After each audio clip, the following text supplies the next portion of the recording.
If you are a man rebuilding your life after a failed marriage or a brutal divorce, there is a silent verdict that has likely been playing on a loop inside your head. It does not arrive all at once. It comes in pieces.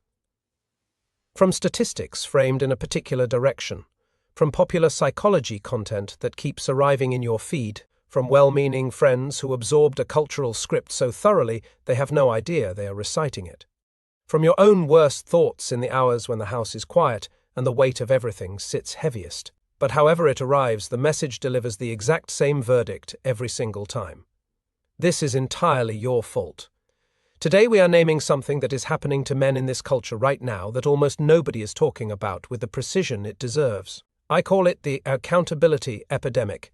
And before you switch off because you think this is about avoiding responsibility, I need you to hear the distinction I am about to make, because it is the most important thing in this video. True accountability is healthy. It is necessary. A man who cannot look honestly at his own contribution to the collapse of his marriage is a man who will carry his blind spots into everything that comes next. Real accountability, the kind that is self-generated from genuine reflection, is one of the most valuable things you can develop in the aftermath of marriage failure. That is not what we are talking about today. The accountability epidemic is something structurally different. It is a weaponized cultural script that takes the legitimate value of personal responsibility and uses it to treat the full complexity of a failed marriage as a simple equation: male deficiency on one side, everything else on the other. And here is the danger that nobody is naming clearly enough. If you accept that equation as the complete truth of what happened to you, you are not being accountable. You are actively destroying your ability to recover. You are trying to heal using a map that is missing most of the territory. And a man navigating by a distorted map does not arrive at clarity. He arrives at the same place, over and over, wondering why the destination keeps moving.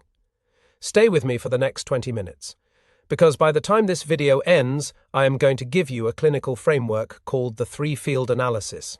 It is the exact tool I use with men in your position to separate your actual personal contribution from the relational dynamics and cultural forces that were operating alongside it, and that the accountability epidemic has systematically removed from the picture. Once you can see all three fields clearly, you will finally understand why the crushing and disproportionate guilt you have been carrying is not weakness and is not evidence of the verdict the culture has been delivering to you. It is the predictable result of a consensus illusion. And consensus illusions, once they are visible, lose most of their power over the men who can finally see them. I am Mr. Daniel. I have spent years working directly alongside men navigating the aftermath of divorce and identity collapse. In that work, I have found that the men who recover well are not the richest or the most resourced, or the ones who went through the least painful divorces. They are the men who develop a surgically accurate understanding of what actually happened to them. Not a blame-deflecting story, not a self-exonerating narrative that conveniently removes their contribution from the picture, a true one. One that is honest about everything, including the forces outside their personal choices that shaped what happened. This is the relationship spectrum, and accuracy is what we are building here today. To understand how the accountability epidemic traps men in the specific way that it does, we first need to look at what psychological recovery from a long marriage failure actually requires. Because the epidemic does its damage precisely at the point where recovery needs its most important resources. And you cannot see the damage clearly until you understand what it is targeting. When a long marriage ends, what a man loses is not simply a relationship. He loses an entire identity architecture. The role of husband, partner, provider, the man who belongs to this particular family in this particular house, organized around this particular life, that role is not peripheral to his sense of who he is. For most men who have been inside a long marriage, it is structural. It organizes his daily existence, his social world, his understanding of what his labor means and where his life is pointed. When the marriage ends, all of that scaffolding comes down simultaneously, and what is left standing in the absence of it is a man who needs, more urgently than almost anything else in that moment, two specific psychological resources. The first is accurate attribution, the ability to understand what actually happened and why with enough clinical honesty that the understanding is genuinely useful rather than simply emotionally comfortable. Accurate attribution is the foundation of every adaptive decision he makes going forward. If his map of what happened is distorted in any direction, every decision he builds on that map carries the distortion forward. The quality of his next chapter depends in direct proportion to the accuracy of his reading of the last one. The second resource is what psychologists call narrative coherence, the ability to construct a story of what happened that is honest, that holds the full complexity of the situation, that neither annihilates him nor falsely rehabilitates him, and that allows him to carry his experience forward as something that happened to him rather than something that defines him permanently. Narrative coherence is not a comfortable story. It is a true one that holds together under examination, one that he can actually live inside without it collapsing the moment someone asks a hard question. Both of those resources, accurate attribution and narrative coherence, require one thing that the accountability epidemic systematically removes. They require the permission to examine his experience without a predetermined conclusion already installed at the beginning of the examination. The permission to look honestly at what happened and ask what the full set of forces at play actually were, including his own choices and including the forces outside his choices, without a cultural apparatus waiting at the end of every inquiry to redirect anything that does not arrive at the approved destination. Now let me show you exactly how the accountability epidemic operates, because I want to be precise about its mechanics rather than simply reactive to its conclusions. It does not operate primarily through obvious attack. It operates through framing, through the questions that get asked and the questions that do not, through the explanatory frameworks that get amplified in popular culture and the frameworks that get marginalized, through the way research on male loneliness gets reported, and the causes it foregrounds and the causes it renders invisible, through the advice men receive from therapists who absorb the same framework in their training and transmit it with genuine good intention and no awareness that they are transmitting a script rather than a clinical assessment, through the conversations men have with friends and family who love them and are genuinely trying to help and are, at the same time, completely inside the consensus illusion and have no external reference point from which to recognize it as a framework rather than a fact. This is what makes it an epidemic rather than simply a perspective. It is not contained to one source or one voice. It moves through the culture with the quality of consensus. It appears everywhere simultaneously, and the man in the middle of it, already destabilized by the loss of his identity architecture, already in a state of reduced psychological resilience, is being asked to accept as objective truth a verdict that was assembled without the most important evidence ever being heard. There is a man I worked with closely, about 18 months after his divorce, a careful and genuinely reflective person who had done serious work trying to understand what had happened in his marriage. He had read widely. He had been in therapy for over a year.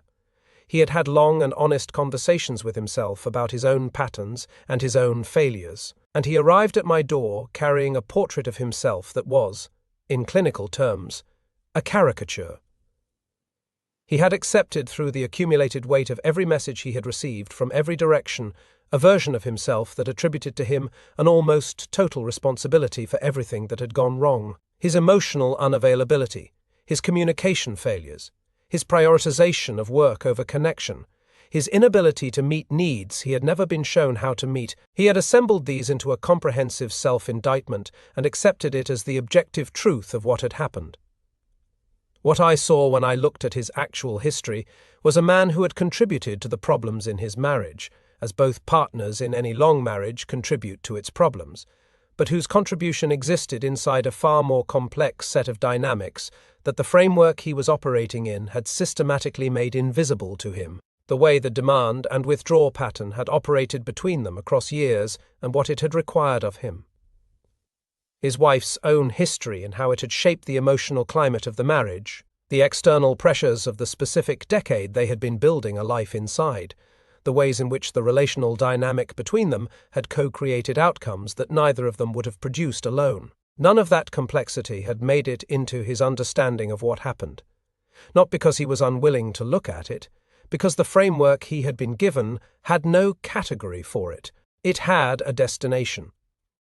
And he had arrived at that destination carrying as his own the weight of everything the framework had assigned to him regardless of whether it actually belonged there. I want to stay with you here before I give you the three-field analysis, because there is something about where you may be sitting right now as you listen to this that deserves to be named precisely. The exhaustion you feel when you engage with the cultural conversation about male loneliness and male relationship failure is not defensiveness. It is not the resistance of a man who cannot face his own accountability. It is the accurate perception of a man who is being asked to accept a framework that does not match his lived experience, and whose every attempt to say so gets folded back into the framework as further evidence of the deficiency the framework has already decided is there. That is a psychologically brutal position. It is the position of a man whose testimony about his own life is inadmissible in the court, that is sitting in judgment of him. You are not wrong to feel the weight of that asymmetry. You are not wrong to notice that certain parts of your experience get heard and other parts get redirected every time you try to have the full conversation. What you need is not to be told to accept the verdict more gracefully. What you need is an accurate framework, one that includes your genuine contribution without reducing the entire story to it, one that names the forces that shaped your situation without removing your agency from the picture, one that gives you something to work with rather than something to submit to. Here is the three-field analysis. The first field is the personal field. This is your contribution, your patterns, your choices, your responses and your failures to respond, your blind spots and the ways they operated inside the marriage. This field requires honest examination, and it requires the willingness to sit with what you find there without immediately constructing a defense against it. Most men who have been through the accountability epidemic are actually fully capable of examining this field with clarity, once they understand that examining it honestly does not mean accepting that it is the entire picture. The personal field is real, it matters, its contents have consequences. And it is one field among three, not the field that contains everything. The second field is the relational field. This is the dynamic that existed between you and your partner.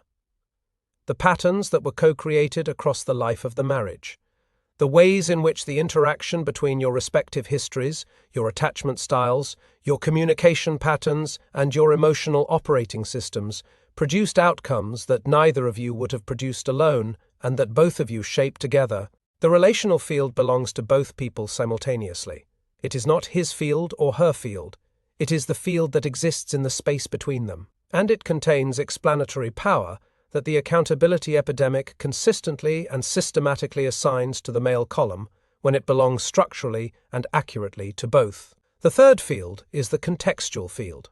This is everything outside the relationship that shaped it from the outside in.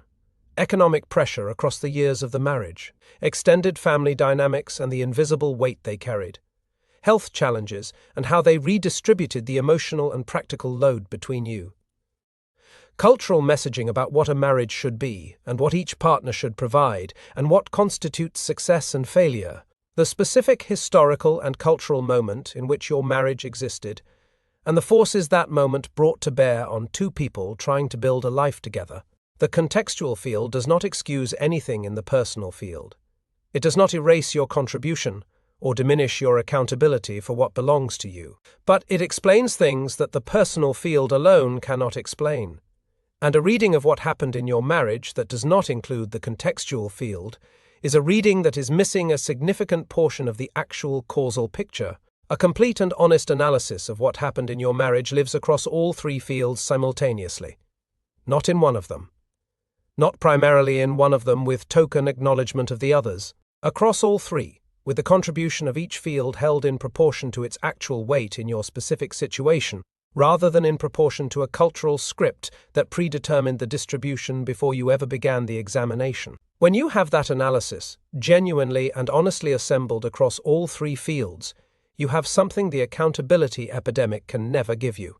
You have an accurate picture, not a comfortable one necessarily. Not one that removes your responsibility or gives you permission to stop examining your own contribution. An accurate one.